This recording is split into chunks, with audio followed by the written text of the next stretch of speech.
बांद्रा के अंदर मजदूर इकट्ठा होते हैं तो आपको रेलवे स्टेशन की बगल में एक मस्जिद नजर आती है तो आप ये चलाना शुरू कर देते हैं कि लोग मस्जिद से निकल के आए। उसी दिन 14 तारीख को सूरत में मजदूर निकल के आते हैं रेलवे स्टेशन के ऊपर और वो देखा जा रहा है कि उनके पीछे एक मंदिर है, वो भी रेलवे स्टेशन के पास के मंदिर के नजदीक रेलवे स्टेशन के बाहर खड़े हैं। तो आपका मीडिया ये नहीं चलाता कि मंदिर से चले आ गए, ये सड़क के ऊपर डिस्टेंसिंग, फिजिकल डिस्टेंसिंग को तोड़ने के लिए आ गए। प्रिंट और इलेक्ट्रॉनिक मीडिया में जो डुगडुगी बजाने लगता है आपके कहने से, उस मीडिया ने पूरी की पूरी मुस्लिम कौम को कटघरे में खड़ा कर दिया। उसका नतीजा है कि लोग ऊपर छत से नीचे रेहड़ी वाले को देख के कहते हैं, कौन है तू, हिंदू है कि मुसलमान है? मुसलमान है तो भाग जा। 80 लाख के करीब गल्फ कंट्रीज के अंदर हमारे देश के लोग काम करते हैं, रेवेन्यू कमा के भेजते हैं कि वहाँ के स्कॉलर्स ने कहना शुरू किया है अपने ही देश के मुसलमानों को बदनाम करने के लिए, यहाँ बैठ करके जहरीली ट्रोलिंग करोगे, ट्वीट्स करोगे तो हम इस पे नजर रख रहे हैं, हम आपको यहाँ फिर काम नहीं करने देंगे। इसमें से 30 लाख जो है अकेला यूनाइटेड अरब एमिरेट में है और प्रधानमंत्री वहाँ के सुल्तान से भी मिलके आए थे। वहाँ की प्रिंसेस ने क्या कहा है, इस जहरीली भाषा को बंद कीजिए हमारे मुल्क में बैठ करके। वहाँ की प्रिंसेस को कहना पड़ा और एक बार नहीं, 2 बार नहीं, 4 बार कहना पड़ा। क्या कोरोना की दवाई जब बन जाएगी उसको आप आइडेंटिफाई कर पाओगे कि कौन सी मुसलमान के लिए, कौन सी हिंदू और कौन सी ईसाई के लिए है, कौन सी अगाड़ी के लिए, पछाड़ी के लिए, ऊंचे के लिए, नीचे के लिए? इस तरीके की ट्रोलिंग करने वाले, नफरत फैलाने वालों के ऊपर मिस्टर प्राइम मिनिस्टर अंकुश लगाइए। पूरे देश को इस महामारी से मिलकर के लड़ाई लड़नी है और इसलिए चुनावी मोड से बाहर निकलिए, अपनी पार्टी को इस मोड से बाहर निकालिए। इसके साथ साथ मैं ये कहना चाहती हूं साफ साफ, पहला केस हमारे देश में कौन लेके आया? वुहान से विद्यार्थी लेके आया जो वहां पढ़ता है।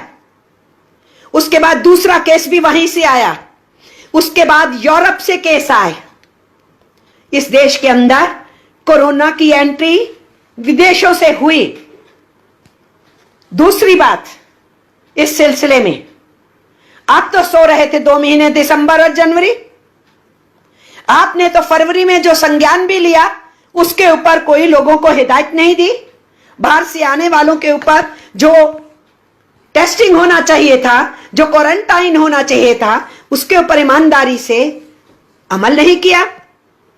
क्या हम जानते नहीं कि एक मेडिकल सुपरिंटेंडेंट का अपना परिवार का सदस्य, नौजवान बच्चा आया, उसने छुपाया, उसका क्वारंटाइन हुआ? क्या एक्शन हुआ? रेलवे की ऑफिसर महिला ने, उनके बच्चा बाहर से आया, क्या उन्होंने बताया? क्या उसका क्वारंटाइन हुआ? ऐसे कई अधिकारी इंक्लूडिंग IAS ऑफिसर, उनके परिवार के सदस्य बाहर से आया, उनको क्वारंटाइन किया। वो तो केरला प्रदेश से बता के कि मैं ड्यूटी पे हूं, ड्यूटी से भाग गए और अपने राज्य कर्नाटका पहुंच गए। तो आपने तो कोई संज्ञान नहीं लिया, आप तो कुछ नहीं कर रहे थे फरवरी के महीने में, और मार्च के महीने में आप तो पार्लियामेंट चलाने में मस्त थे। फरवरी के एंड में तो दिल्ली के अंदर दंगों के उस माहौल के अंदर गाली गलौज जारी था और उस माहौल में दोषारोपण जारी था। और पार्लियामेंट जब चल रही थी तो फिर आपने फिजिकल डिस्टेंसिंग का काम फरवरी से ही क्यों नहीं शुरू किया? तो फिर पार्लियामेंट क्यों जारी रखी, जहां 750 से ऊपर MPs और 1500 के करीब स्टाफ होता है जो एक साथ काम करता है, वो जारी रहा। और आप 23 तारीख को ओथ दिलवा रहे हैं चीफ मिनिस्टर मध्य प्रदेश को।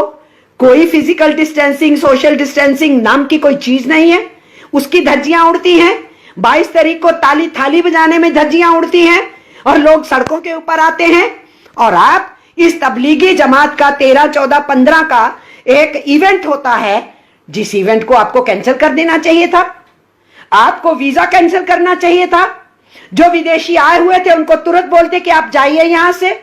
आपने वो सब कुछ तो किया नहीं और आपने इस इवेंट का इस्तेमाल किया और आपके मीडिया ने, जो आपका सहयोग देता है, एक हिस्सा मीडिया का, प्रिंट और इलेक्ट्रॉनिक मीडिया में जो डुगडुगी बजाने लगता है आपके कहने से, उस मीडिया ने पूरी की पूरी मुस्लिम कौम को कटघरे में खड़ा कर दिया। और आप ये कहने लग गए जो ट्रोलर्स हैं कि मुस्लिम्स इस देश के अंदर कोरोना फैला रहे हैं। उसका नतीजा है हमारे मजदूरों पे हमला होना शुरू हुआ है। उसका नतीजा है कि उनको दुकान नहीं लगाने दी जा रही। उसका नतीजा है कि उनकी रेहड़ी पटरी को उल्टाया जा रहा है। उसका नतीजा है कि लोग ऊपर छत से नीचे रेहड़ी वाले को देख के कहते हैं, कौन है तू, हिंदू है कि मुसलमान है? मुसलमान है तो भाग जा। उसका नतीजा है कि कुछ लोग ओवर एंथुजियास्ट होकर के रेहड़ियों के ऊपर पूछ पूछ के आधार कार्ड देख के जा करके वहां पर जबरदस्ती उनकी रेहड़ियों पे भगवा लगा रहे हैं। जब उनसे पूछा जाए कि आपने लगाया है, इसका क्या फायदा है, उन्होंने कहा जी ये लगाने से शायद हमारे पास ग्राहक ज्यादा आएंगे। तो आप क्या कहना चाहते हैं, क्या संदेश देना चाहते हैं हिंदुस्तान के अंदर? इसलिए मुझे बहुत कष्ट था। मुझे इस बात की खुशी थी कि आपने संविधान का नाम लिया, बाबा साहेब अंबेडकर का नाम लिया, लेकिन मुझे इस बात का कष्ट था कि आप वी द पीपल का शब्द इस्तेमाल कर रहे हैं, लेकिन वी द पीपल का संज्ञान नहीं ले रहे हैं। वी द पीपल का जो असली मायने है उसको लागू नहीं करवा रहे हैं। इसलिए मैं आपकी सरकार के ऊपर ये इल्जाम लगा रही हूं, सीधा सीधा इल्जाम लगा रही हूं बेझिझक होकर के, कि आप सत्ता में रह के भी ना मीडिया पे को कह पाए कि ऐसा नहीं करना है, और ना ये आप कह पाए कि जो ऐसा करेगा उनको बहुत सख्ती से पेश आया जाएगा। आप तो कानून को दोहरे मापदंड से इस्तेमाल कर ही रहे हैं। देश की जनता इसको अच्छे से देख रही है। इसका फॉल आउट क्या हो रहा है समझ रहे हैं देश के लोग, और आपकी सरकार समझ रही है क्या? आपको मालूम है कि 80 लाख के करीब, मैं आप आवाम को बोल रही हूं, जनता को बता रही हूं, सरकार को मालूम है, क्योंकि फॉरेन करेंसी का बहुत बड़ा हिस्सा गल्फ के देशों में जो हिंदुस्तानी काम करते हैं उनसे आता है। हमारा जो रेवेन्यू विदेशी करेंसी में है, बहुत बड़ा हिस्सा वहां से आता है। सरकार को तो मालूम है।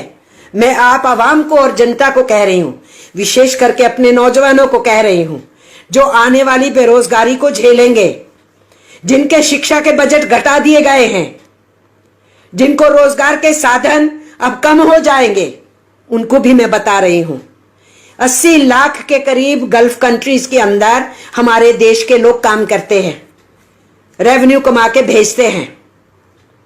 और ट्रोलिंग करने वाले जो हिंदुस्तान के अंदर हैं, इनके वहां भी कुछ दोस्त काम करने वाले वहां भी ट्रोलिंग में इनके साथ शामिल हुए, वहां से बैठे ट्रोलिंग कर रहे थे इस हिंदू मुस्लिम जहर को फैलाने के लिए। और आपको मालूम है कि वहां के स्कॉलर्स ने कहना शुरू किया है कि हमारे ही देश में आके काम करोगे, यहां रोजी रोटी करोगे, और इस सरजमीन के ऊपर से अपने ही देश के मुसलमानों को बदनाम करने के लिए यहां बैठ करके जहरीले ट्रोलिंग करोगे, ट्वीट्स करोगे, तो हम इस पे नजर रख रहे हैं, हम आपको यहां फिर काम नहीं करने देंगे। ये उन्होंने कहा है। उन्होंने ये नहीं कहा कि मुस्लिमों के ऊपर, उन्होंने कहा आपके अपने देश के मुस्लिम, आपके नागरिक, आप उनके साथ अन्याय कर रहे हैं। इसका फॉल आउट सोच सकते हैं? वो जो 80 लाख लोग वहां काम करते हैं, ये तो ज्यादा गिनती थी। वहां गल्फ की डिस्टर्बेंस के चलते हुए वहां से बहुत लोग काम छोड़ के उसको भागना पड़ा। ईरान से बहुत से लोग वापिस आए, सीरिया की क्राइसिस के चलते बहुत से लोग वापिस आए, नहीं तो इससे भी ज्यादा लोग उस साइड में काम करते हैं। मौजूदा गिनती 80 लाख के आसपास है। इसमें से 30 लाख जो है अकेला यूनाइटेड अरब एमिरेट में है, और प्रधानमंत्री वहां के सुल्तान से भी मिलके आए थे। वहां की प्रिंसेस ने क्या कहा है? इन देशों के स्कॉलर्स ने तो कहा ही है।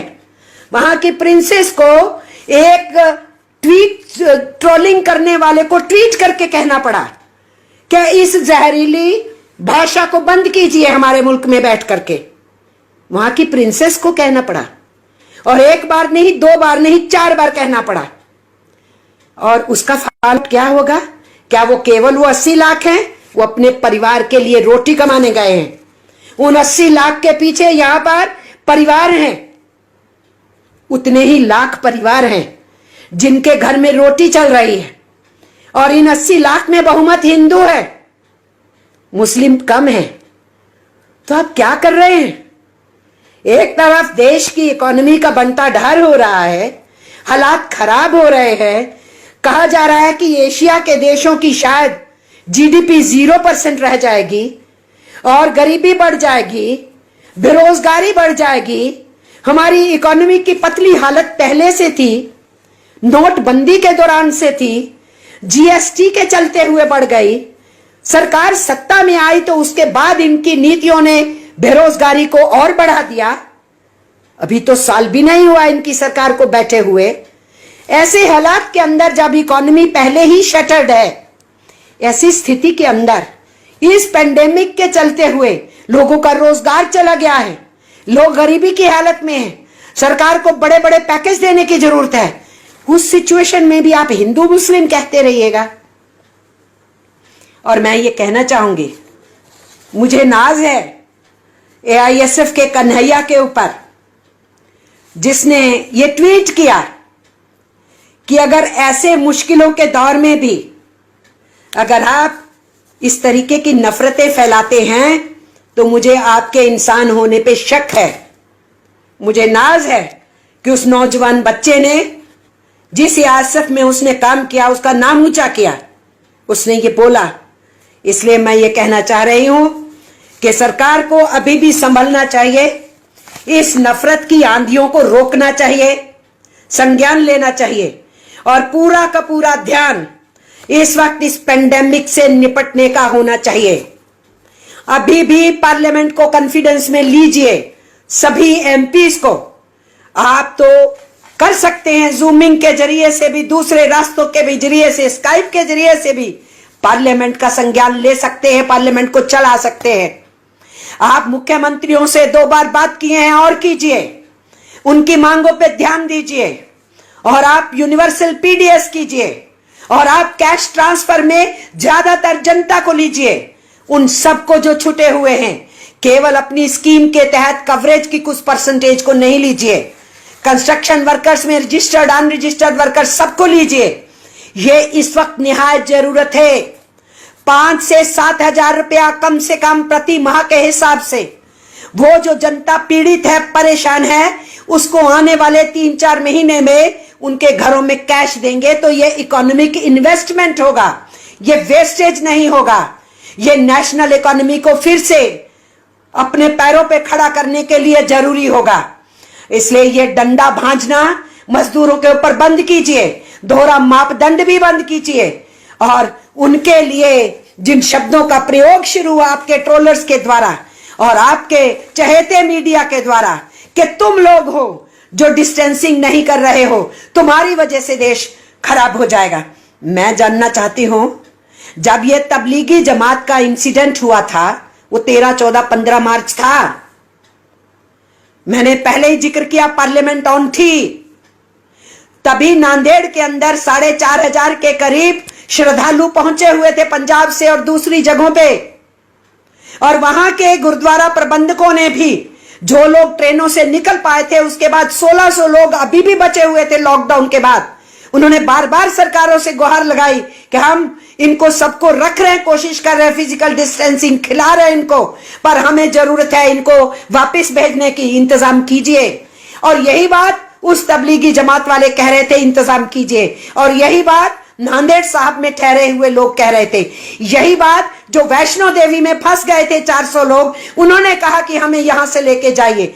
लॉकडाउन में फंसने वाले जो तिरुपति के अंदर लोग थे, उन्होंने भी यही गुहार लगाई थी।